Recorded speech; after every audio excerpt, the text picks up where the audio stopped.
Morning, I'm Steven Sprinkle. This is Morning Bit. Let's get to it.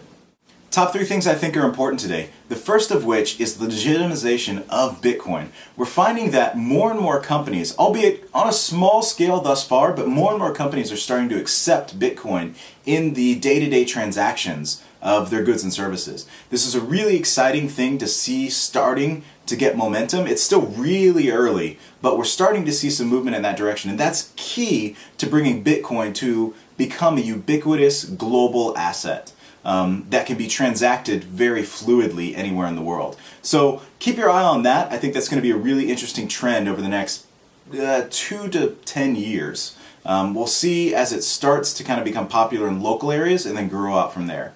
The underside to that is there's a lot of economy going on in the person-to-person transactions that go on sites such as Craigslist that are accepting Bitcoin and becoming comfortable with the idea of sending and receiving Bitcoin for the goods and services that it provide.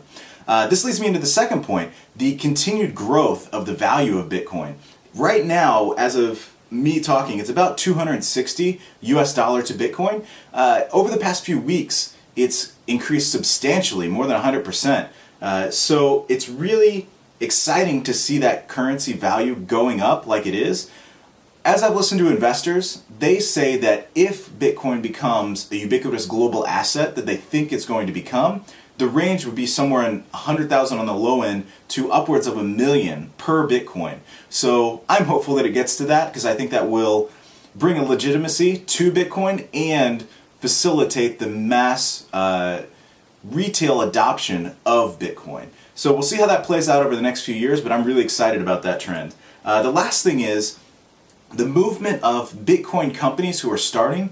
They're moving from more developed nations to less developed nations. And I find this really interesting because the more developed nations in their drive to stop the money laundering processes that currently go on, they're putting fairly onerous regulations on Bitcoin, and that's driven a lot of companies out of the United States. Where I'm located, specifically in San Francisco Bay Area, the buzz is around moving your company down to Central America and specifically Panama. So there's a lot of ventures actually right now being started to build libertarian cities that are kind of self-regulating and self-governed. So it's a really interesting trend. We'll see how it plays out over time. It's still super early, kind of still in the planning phases. But I think that will be an interesting trend if you see a lot of, especially if Bitcoin becomes the next major global currency, if you see a lot of these institutions that are at the front edge of this moving to more of these third world countries, you may see a shift in power from the standard American-led global US dollar reserve currency moving to Bitcoin and having those companies based out of more third world countries. It could bring a lot of wealth to people and it could bring a lot of change in the socioeconomic global picture. So we'll see how that plays out over time. Leave me any comments below. I'm really curious what you guys think about the topics that I discuss. Also subscribe and like this video and share. It really helps getting it out there. Thanks, and I hope everybody has a great day.